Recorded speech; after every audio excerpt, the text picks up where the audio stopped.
Hello guys, What is up? मेरा नाम है रोहित और मैं हूं आयुष। WWE हो या फिर all elite wrestling, breaking news, honest opinions या हो कोई बैकस्टेज सीक्रेट, रेसलिंग से जुड़ा सभी मसाला। क्योंकि आप सुन रहे हैं असली अखाड़ा।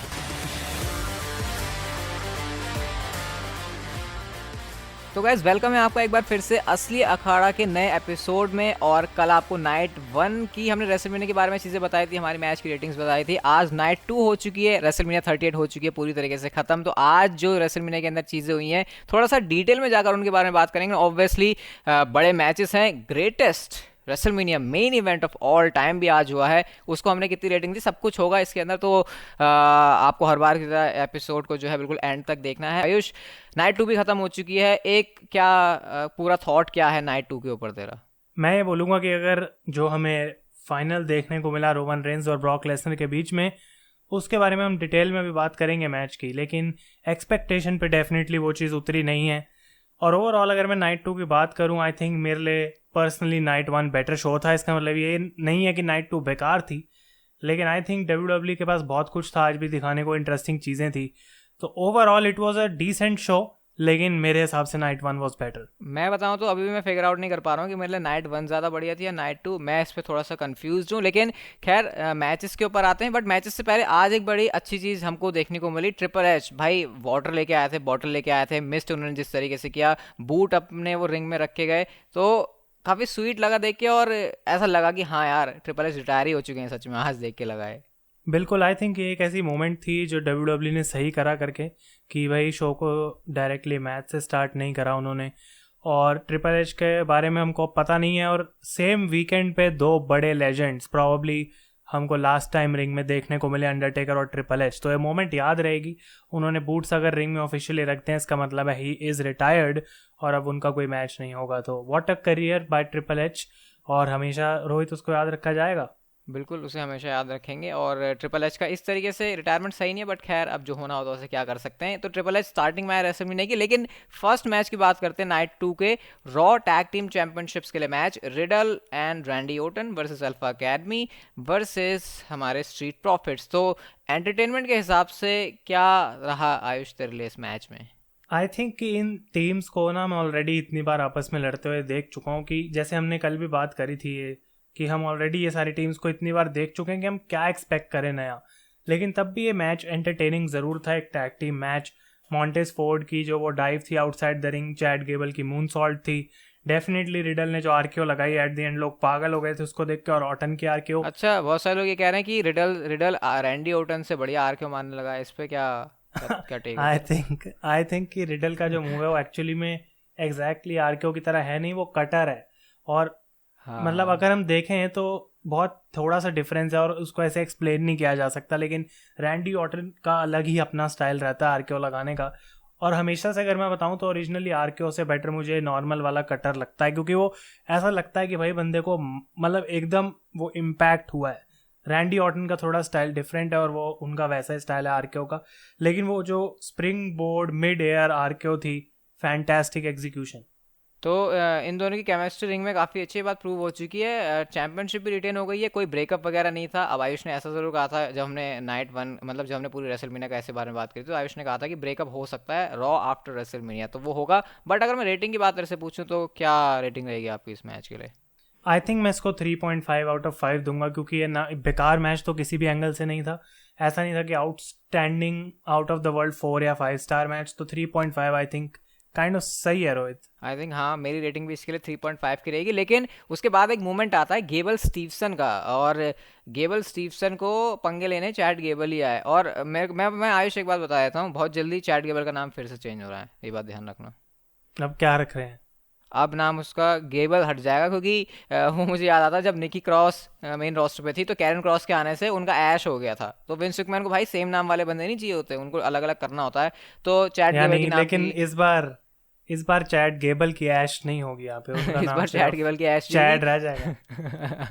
शॉर्टी जी नाम भाई उनका बड़ा अटपटा सा था। खैर ये गेबल स्टीवसन को लेके आया, रेसलमेनिया में मूवमेंट दिया, वो अच्छा है, रेसलमेनिया के अंदर फीचर है। बट नेक्स्ट मैच की बात करते हैं तो ओमोस वर्सेस बॉबी लैशली। यार बॉबी लैशली, मेरे को तो रे मिस्टीरियो नजर आ रहे थे ओमोस के सामने। आई थिंक हम जब बात कर रहे थे तो यही सोच रहे थे कि कौन जीतेगा इस मैच को, कि भाई यार ओमोस भी जीत सकते हैं, बॉबी लैशली, मैंने ये बोला था कि लैशली को जीतना है क्योंकि लॉन्ग टर्म में उनके लिए ज़्यादा बेनिफिट है। ओमोस तो भाई आता जाता बंदा है, कभी हरा दो कभी जितवा दो, डजेंट रियली मैटर। लेकिन आई थिंक ये मैच में कुछ गलती नहीं थी रोहित, जो इसको करना था इसने अपना काम किया। इसको मैं 3/5 देने वाला हूँ क्योंकि एक बार फिर से एवरेज से कहीं ना कहीं मैं कह सकता हूँ बेटर था, डिजास्टर नहीं था, कोई बॉच नहीं था यहाँ पे। लेकिन बॉबी लैशली ने जिस तरीके से सुप्लेक्स लगाई ओमोस को, उसके बाद स्पीयर लगाया, छोटा match, well executed, well timed, तो कुछ खास कंप्लेंट्स हैं नहीं। क्या सेम थॉट्स हैं तेरे भी यहाँ पे? सेम थॉट्स हैं यहाँ पर। ये इसमें बेकार पता चीज़ें कब हो जाती, जब इसको और घसीट देते और सेम ही तरीके का मैच होता है। जैसे अगर ये मैच 5 मिनट का है, अगर इसको 10 मिनट तक ले जाते और यही सेम चीज़ हो रही होती, वही घुमा फिरा के, तो मेरे ख्याल से मैच बोरिंग बन जाता। बट डेफिनेटली बॉबी लैशली के लिए बहुत बड़ी विक्ट्री है। और ओमोस क्या एक और फेलियर वाला जायंट हो गया क्या डब्ल्यूडब्ल्यू में ऑलरेडी? मैं यही बोलने लगा था एग्जैक्टली अभी ये बात कि ओमोस के आज ये मैच से इतना तो ज़रूर पता लग गया कि ये बंदा बहुत लिमिटेड रहेगा। और आई डोंट नो कि ये साइज़ की वजह से या फिर क्या, मतलब मोस्टली हमने देखा है कि बड़े सुपरस्टार्स के पास कुछ ऐसा नहीं होता कि बहुत सारे अलग अलग मूव्स हैं। कुछ एक्सेप्शंस हैं जैसे कि अंडरटेकर, लेकिन I don't think Rohit Omos के पास कोई बहुत ज़्यादा रेसलिंग का टैलेंट है। तो अगर वो ऐसे बस उठा के नहीं, मेरे ख्याल से ओमोस हार गए बॉबी लैशली से, इससे बॉबी लैशली को ज़्यादा फायदा है। सैक्रिफाइस हो गया ओमोस का, मुझे इससे ज़्यादा तो इसके बारे में कुछ नहीं कहना। बट सैक्रिफाइस आज मैं कमेंट सेक्शन में देख रहा था, इवन मैंने भी अपनी वीडियो में बोला था कि सैमी ज़ेन के अखरोट भी हो गए हैं। और मैं तो ये कहूँगा भाई सैमी ज़ेन ने सही टाइम पे वो कॉन्ट्रैक्ट जो है ना साइन कर लिया पहले ही, क्योंकि जितना पैसा उनको मिला ना भाई वो इस मैच के लिए ही है। मतलब इतना उन्होंने मार खाई है आज इस मैच के अंदर कि भाई एक टाइम को मतलब बुरा लगने लगा था कि यार काश मैं होता तो सैमी ज़ेन को बचा के निकलता वहाँ से, यार कुछ तो करता मैं। अच्छा, एक सवाल पूछूंगा तेरे से। बहुत सारे मूवमेंट थे जो जॉनी नॉक्सविल ने किए, फिर चाहे वो ट्रैश कैन के बीच में उनका बाजा बजाना हो या फिर माउस ट्रैप पे डालना हो या फिर कुछ भी, वो बड़ा सा हाथ। तेरे लिए सबसे ज्यादा बढ़िया तुझे जिसको देख के सबसे ज्यादा मजा आया, जिसमें सैमी ज़ेन को सबसे ज्यादा टॉर्चर करते होते हुए देख के तुझे मजा आया, वो कौन सा मूवमेंट था तेरे लिए? आई थिंक 2 थे। पहला अब वो एक छोटा मोमेंट था कि भाई सैमी ज़ेन पीछे की तरफ भाग रहे हैं और वो अचानक से हाथ आ गया जिस पे लग के सैमी ज़ेन नीचे गिरे। वो मतलब बहुत फनी भी था क्योंकि अनएक्सपेक्टेड था।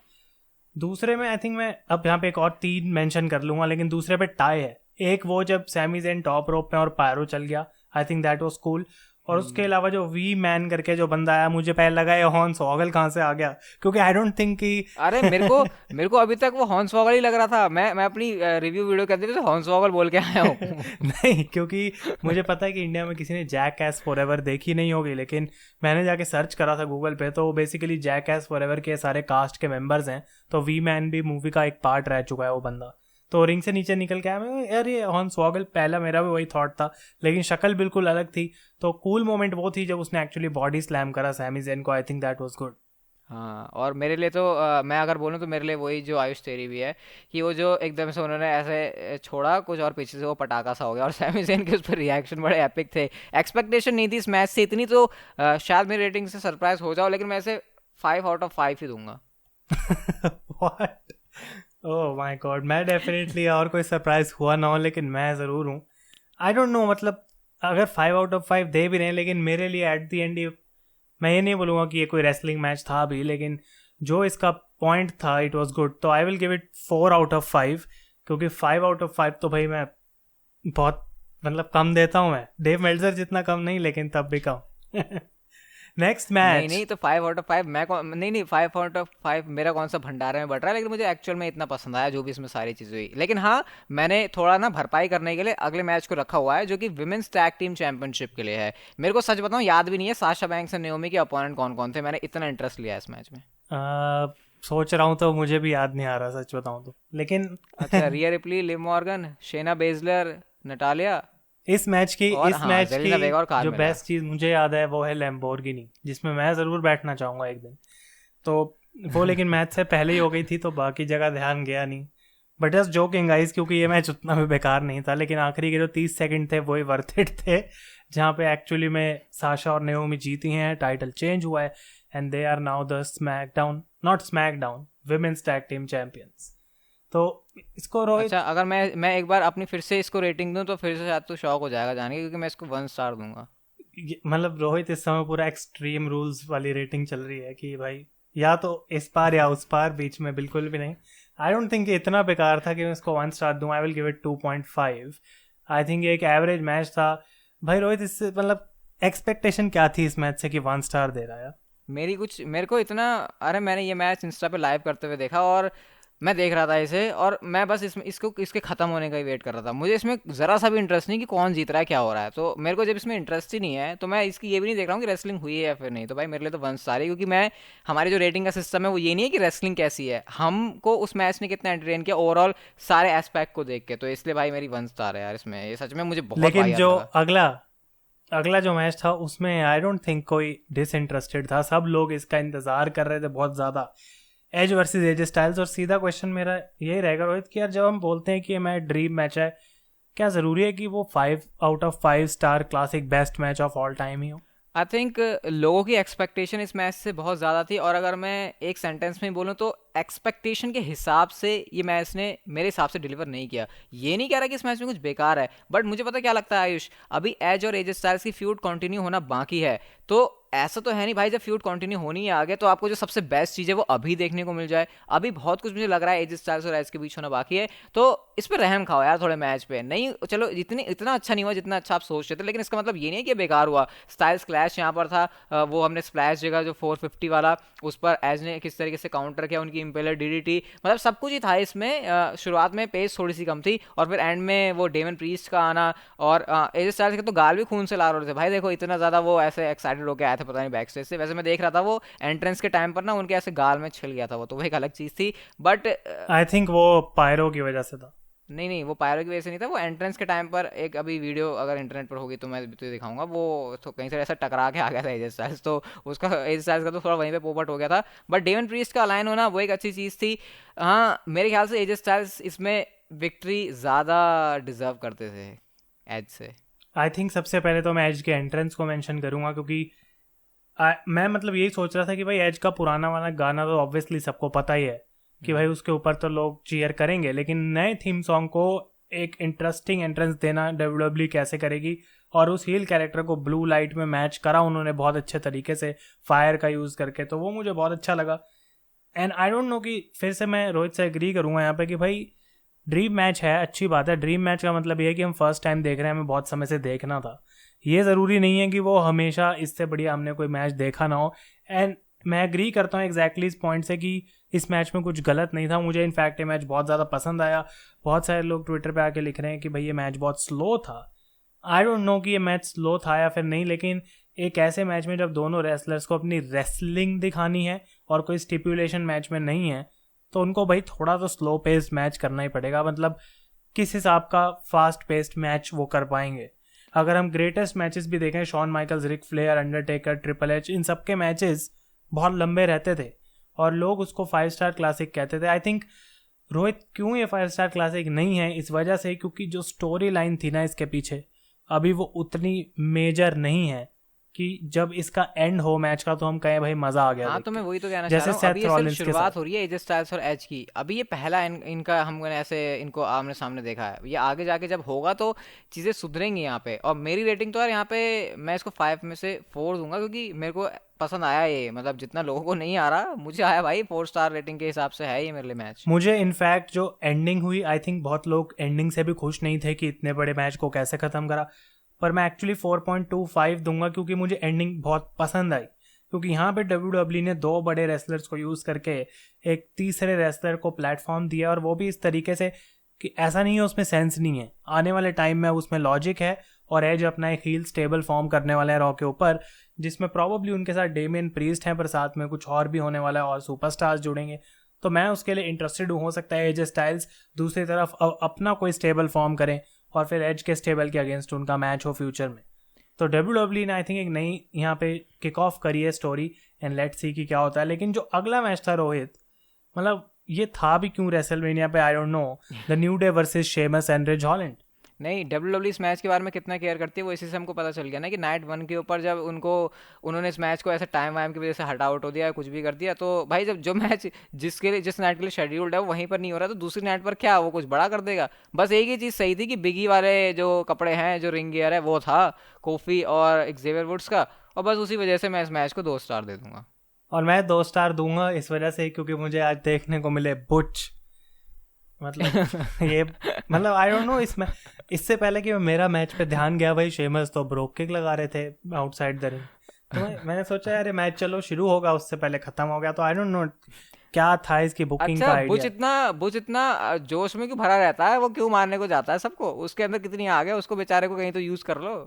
वो कह रहा है कि मुझे पहले बुच बुलाना बंद करो तुम, फिर मैं थोड़ा सही करूँ। आई डोंट नो वो नाम मेरे दिमाग से अब कभी जाएगा नहीं कि कौन किसी को बुच, बहुत फनी है। आई don't no, 2 star, let's move on.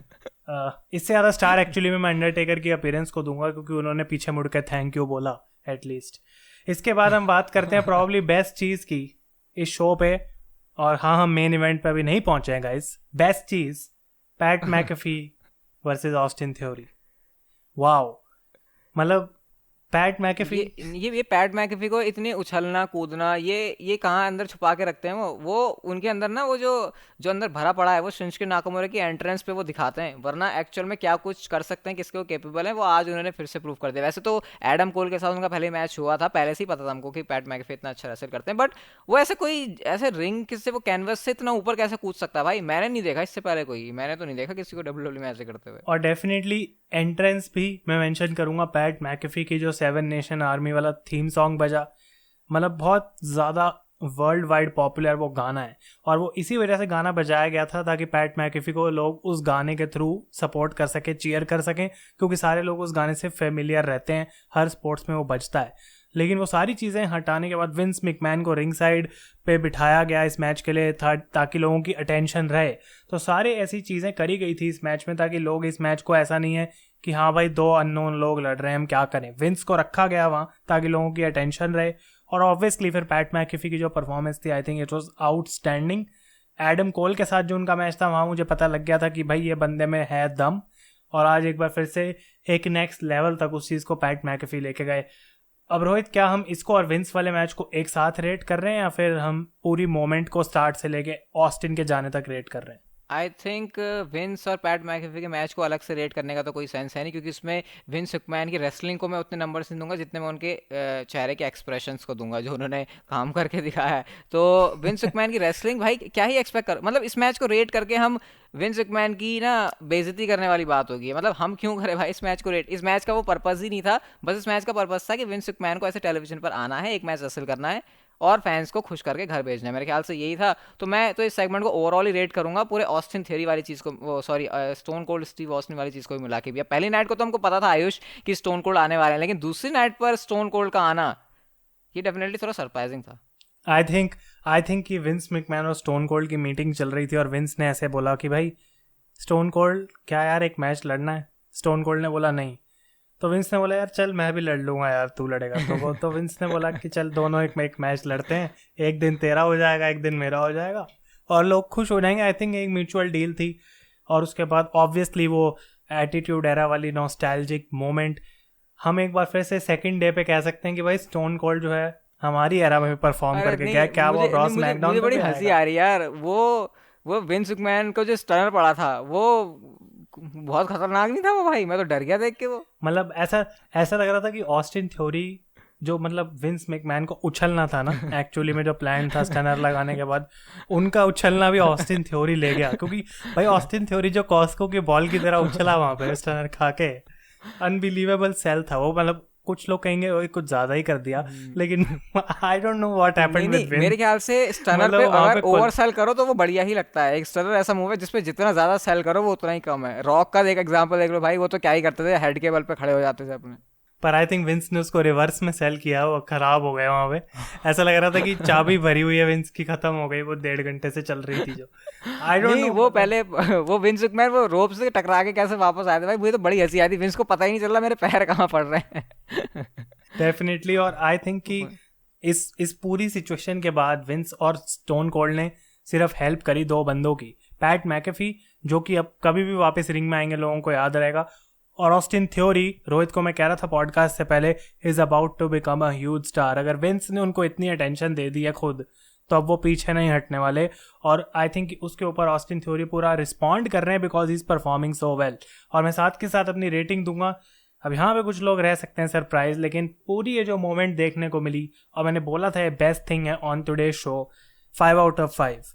और ये including match moment, stone cold stunners, everything, I think it was awesome. हाँ, अब जब मैं 5 आउट ऑफ 5 जॉनी नॉक्सविल और सैमी ज़ेन के मैच को दे सकता हूँ, तो यहाँ पर भी मेरी रेटिंग 5 आउट ऑफ 5 ही है, क्योंकि मुझे नहीं लगता यहाँ पर कुछ कमी थी। बट एक जगह आयुष बहुत बड़ी कमी थी, greatest WrestleMania main event of all time, title unification, champion versus champion, new undisputed champion Roman Reigns जो आज बन गए अगेंस्ट मैच था ब्रॉक लेसनर। यार कुछ ज़्यादा ही ख्वाब नहीं सजा दिए हम लोगों ने, या WWE ने हमसे सजवा दिए? कहाँ कहाँ गलती हो गई भाई ये?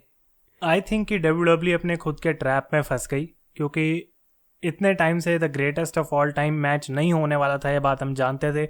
हमने इस पे अलग से एक पूरा पॉडकास्ट बनाया था कि क्या ये द ग्रेटेस्ट मैच होगा, और हमने एग्री करा था कि वो नहीं होने वाला है, क्योंकि उसको करना मतलब ये है कि तुम्हें बहुत कुछ नेक्स्ट लेवल का चाहिए, जो कि इस मैच में नहीं था। लेकिन आई थिंक क्योंकि WWE इसको ऐसे बिल्ड तो कर ही रही थी, ऑलरेडी रोमन रेंस और ब्रॉक लेसनर के बीच में हम इतने सारे मैच देख चुके हैं, और प्रोबेबली वही सेम प्रोड्यूसर है जो आज का मैच भी बुक कर रहा है। तो तुम मतलब कितना अलग कर लोगे? What can you do extra अगर मैच में कोई स्टिपुलेशन नहीं है, सिर्फ टाइटल यूनिफिकेशन? मतलब तेरे हिसाब से रोमन एंड ब्रॉक का मैच, अगर मैं एक सेंटेंस में बोलूँ, तेरे लिए डिसअपॉइंटमेंट थी? आई डोंट नो, मतलब मैं ये बोलना चाहता हूँ कि रोमन रेंस और ब्रॉक लेसनर से मैंने एक्सपेक्टेशन बहुत ज़्यादा लगा रखी थी, लेकिन आई थॉट कि एंडिंग बेकार थी। मैच बिल्कुल वैसा था जो कि मैं एक्सपेक्ट कर रहा था, क्योंकि इसके अलावा आई डोंट थिंक। अच्छा, बेकार यहाँ पे क्यों था? मैच का रिजल्ट जो आउटकम था वो, या फिर बुकिंग? रिजल्ट से तो मैं बिल्कुल भी, मुझे कोई प्रॉब्लम नहीं है, क्योंकि आई डोंट थिंक कि रोमन रेंस को यहाँ हारना चाहिए था, क्योंकि 2 महीने से मैं बोल रहा हूँ Roman Reigns is going to win, तो उससे मुझे कोई प्रॉब्लम नहीं थी। लेकिन जिस तरीके से ब्रॉक लेसनर हारे आज मैच के अंदर, आई थिंक कि ब्रॉक लेसनर की क्रेडिबिलिटी कि भाई यही इकलौता बंदा है जो शायद रोमन रेंस को हरा दे, वो अब खत्म हो चुकी है। आई डोंट थिंक कि क्राउन ज्वेल नहीं, ब्रॉक लेसनर के अंदर पता है एक बहुत बड़ी चीज़ क्या फैक्टर लूज हुआ है? ब्रॉक लेसनर जब भी किसी मैच में आते थे तो हमको वो मैच देखने में इसीलिए मजा आता था क्योंकि हम सोचते थे यार ब्रॉक थोड़ी हारेगा। बट रोमन रेंस इतनी बार हारने के बाद मुझे लगता है वो चीज़ अब नहीं होने वाली आगे ब्रॉक लेसनर के साथ। और मेरे को भी इस मैच के रिजल्ट से कोई प्रॉब्लम नहीं है, रोमन रेंस का जीतना है, WWE का सही डिसीजन है। बट बुकिंग बेकार थी यार। मैं तो भाई रॉक की एक्सपेक्टेशन भी ला के रखा था यार, तूने मेरी गलत एक्सपेक्टेशन लगवा दी थी पॉडकास्ट के एपिसोड में। आई थॉट कि जब शो खत्म हुआ 10 मिनट जल्दी तो रॉक वहाँ पे आएंगे या कुछ तो होगा, लेकिन वो एक ऐसी चीज़ थी जिसने मुझे बहुत ज़्यादा डिसअपॉइंट करा है। एंड आई नो कि मोस्टली जो लोग थे, मेजॉरिटी इस बार ब्रॉक लेसनर को एज द विनर देखना चाहती थी कि भाई कुछ चेंज करो, इतने समय से रोमन रेंस चैंपियन है। पर एक पॉइंट मैं यहाँ पे मेंशन करना चाहूँगा कि भाई देखो, सिंपल सी बात है, रोमन रेंस को अगर बिल्ड करना है उस जॉन सीना वाले लेवल तक, तो उस फेज के थ्रू जाना पड़ेगा जिसके थ्रू जॉन सीना भी गया एक पॉइंट पे, एंड दैट इज़ कि वो कभी हारता ही नहीं है। और आई रिमेंबर कि जॉन सीना जब 2005, 6, 7, 8 में ऐसा कोई पॉइंट था कि जब सीना हार जाए, सबको लगता था हारने वाला है, बट जॉन सीना वॉन। ये सेम चीज़ चल रही है रोमन रेंस के साथ, तो मुझे उससे कोई प्रॉब्लम नहीं है। बट आई थिंक कि WWE को यहाँ पे कुछ क्लेवर या फिर कुछ सरप्राइज बुक करना चाहिए था। ब्रॉक लेसनर को एटलीस्ट और क्लोज आना चाहिए था इस मैच के, इससे पहले कि ये मैच खत्म होता है। So that is why it was disappointing. और अगर मुझे इसको 5 में से रेट करना हो, then I will give it 3 out of 5, not more than that. मेरा भी यहाँ पर सेम ही सीन है। मेरे ख्याल से एक्सपेक्टेशन अगर किसी चीज़ की ज़्यादा लगा देते हैं और वो डिलीवर नहीं होती, तो फिर रेटिंग मेरी तो भाई थोड़ी सी कमी हो जाती है। शायद 3 से ये ज़्यादा डिजर्व करता है, बट मैं इसको 3 ही दूंगा। और आगे अब इंटरेस्टिंग होगा भाई देखना बहुत कि रोमन रेंस की डायरेक्शन क्या होती है। उनको अनडिस्प्यूटेड चैंपियन तो बना दिया है, बट देखते हैं। अब बुकिंग चलो सही नहीं हुई, greatest main event of all time जो भी था जैसे भी था, लेकिन ये थी पूरी रेसलमेनिया। बाकी अब रेसलमेनिया का आफ्टर मैच फॉल आउट क्या है, उसके भी एपिसोड के साथ हम लोग आपसे बहुत जल्दी मिलेंगे। लेकिन ये हमारे रेसलमेनिया नाइट 2 के ऊपर पूरे थॉट्स थे। ठीक है, फिर इसमें लाइक सब्सक्राइब नहीं होता, फॉलो वगैरह जो भी है कर लेना। हम मिलते हैं आपसे असली अखाड़ा के नेक्स्ट एपिसोड में। तब तक के लिए goodbye and take care.